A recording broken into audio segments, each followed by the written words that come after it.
Hello my dear friends. So कैसे हैं आप लोग? तो चलिए, आज से एक मैराथन चैप्टर चालू होने वाला है और उस चैप्टर का बहुत ज़्यादा डिमांड था। और उस चैप्टर का नाम आपको इस बोर्ड पर दिख रहा होगा, कार्बन एंड इट्स कंपाउंड। ये क्लास 10th का 4th नंबर चैप्टर है, चैप्टर नंबर 4 है, जिसकी स्टूडेंट्स को और ख़ासकर टीचर्स को भी बहुत बेसब्री से इंतज़ार होता है, क्योंकि ये एक ख़ास तरीके की केमिस्ट्री होती है। जैसे आप लोग बहुत तरीके की केमिस्ट्री पढ़े होंगे, क्लास 9th से लेकर के अब तक के लिए बहुत सारी केमिस्ट्री पढ़ चुके होंगे, मेटल एंड नॉन मेटल तक। कितने सारे केमिस्ट्री होते हैं? तो बेसिकली 3 तरीके की केमिस्ट्री आपको जानने को होगा। सबसे पहला physical chemistry, physical physical chemistry, जिसमें आप क्लास 9th में पढ़े होंगे चैप्टर नंबर 1, 2, 3 एंड 4, जिसमें सबसे पहला चैप्टर आपको पढ़ाता है मैटर्स इन आवर सराउंडिंग। दूसरा चैप्टर पढ़ाता है is matter around us pure. तीसरा है एटम्स एंड मॉलिक्यूल्स और चौथा है एटॉमिक स्ट्रक्चर। तो इन चारों चैप्टर्स में आप लोग क्या पढ़ते हैं? तो फिजिकल केमिस्ट्री के बारे में पढ़ते हैं कि केमिस्ट्री का फिजिकल स्ट्रक्चर्स क्या है, जिसमें हम लोग एटम्स के बारे में जानते हैं, मॉलिक्यूल्स के बारे में जानते हैं, वैलेंसीज के बारे में जानते हैं, कंबाइनिंग कैपेसिटीज के बारे में। तो ये सबसे पहली टाइप्स ऑफ केमिस्ट्री होती है। दूसरा केमिस्ट्री होता है आपका inorganic chemistry. Inorganic chemistry inorganic chemistry अभी तक आप लोग पढ़े होंगे क्लास 10th में चैप्टर नंबर 1 केमिकल रिएक्शन, है ना। चैप्टर नंबर 1 में आप लोग पढ़े होंगे केमिकल रिएक्शन।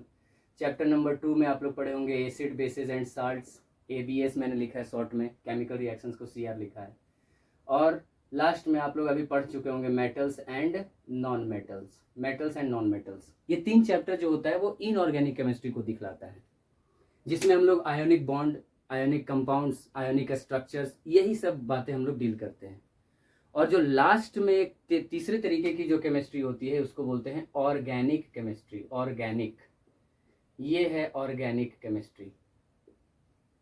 अब ये केमिस्ट्री जो है वो टोटली डिपेंड्स करता है नेचुरल, ऑर्गेनिक मीन्स नेचुरल के ऊपर।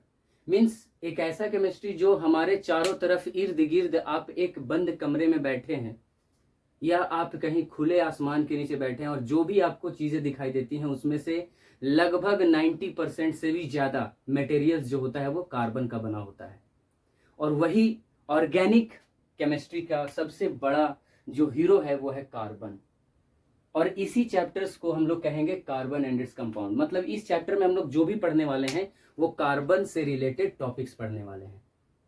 अब ये चैप्टर्स आपका कुछ अलग अलग लेक्चर्स में आएगा, मैं इसको थोड़ा डिवाइड करके बताऊंगा आपको, क्योंकि एक बार वीडियो बनाने से ना बहुत लंबा वीडियो होगा और ये एक तरीके का रिवीजन नहीं, अभी चैप्टर्स को मैं स्टार्ट कर रहा हूँ। तो अभी आप लोग इस चैनल्स के साथ जुड़े रहिएगा तो आपको बारी बारी से वीडियो मिलता जाएगा और कंटिन्यूअसली आप कार्बन एंड इट्स कंपाउंड को अच्छे तरीके से समझ सकते हैं इस चैनल के द्वारा, ज्ञान यात्रा के द्वारा। तो सबसे पहला कार्बन एंड इट्स कंपाउंड का इंट्रोडक्शन अगर हम लोग बात करें कि कार्बन एंड इट्स कंपाउंड है क्या और कार्बन एंड इट्स कंपाउंड में हमें पढ़ना क्या है, तो कुछ पॉइंट्स हैं जिन्हें हमें पढ़ना पड़ेगा इस चैप्टर में। क्या क्या पॉइंट्स हैं? तो सबसे पहला जो हमें पॉइंट्स पढ़ना है कि वो कार्बन, अबाउट कार्बन, कार्बन है क्या, अबाउट कार्बन, कार्बन क्या है।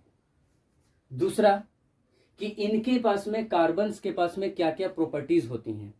जैसे अगर हम लोग बात करें कार्बन्स में, तो कार्बन्स की सबसे पहले बात करेंगे कोवैलेंट कंपाउंड। कोवैलेंट कंपाउंड क्या है? अबाउट कार्बन हो गया, कोवैलेंट कंपाउंड हो गया।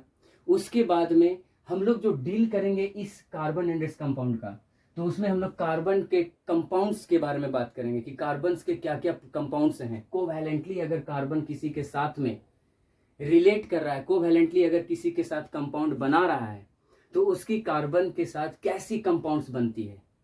और उसके बाद में उनका versatile nature, versatile nature of what? तो versatile nature of carbon. Carbon का क्या वर्सेटाइल नेचर है। कार्बन के वर्सेटाइल नेचर्स में आपको बहुत सारी चीज़ों को पढ़ना होगा, जैसे सैचुरेटेड अनसैचुरेटेड कार्बन कंपाउंड्स क्या हैं, जिसमें हाइड्रोकार्बन्स बहुत इंपॉर्टेंट होगा। एक आपका हाइड्रोकार्बन आएगा, हाइड्रोकार्बन हाइड्रोकार्बन हाइड्रोकार्बन कंपाउंड्स क्या हैं।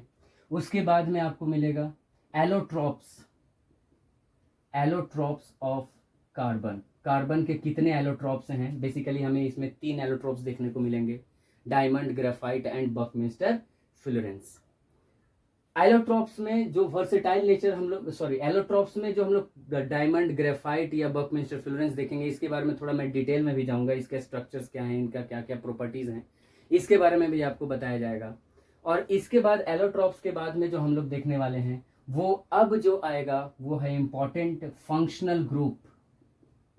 फंक्शनल ग्रुप, फंक्शनल ग्रुप्स को जानने के बाद हम लोग देखेंगे आयुपैक नेम, आयुपैक नेमिंग, जिसको हम लोग नोमेनक्लेचर्स के तौर पे भी देखेंगे, नोमेनक्लेचर्स ऑफ द कार्बन कंपाउंड्स। उसके बाद नोमेनक्लेचर, आयुपैक नेमिंग के बाद chemical properties, chemical properties of carbon, है ना, chemical properties of carbon compounds. Carbon compounds का कुछ केमिकल प्रॉपर्टीज होते हैं, उनके बारे में देखेंगे। कुछ स्पेशल केमिकल प्रॉपर्टीज देखेंगे, जैसे ethanol, ethanol and ethanoic acid, ethanoic acid.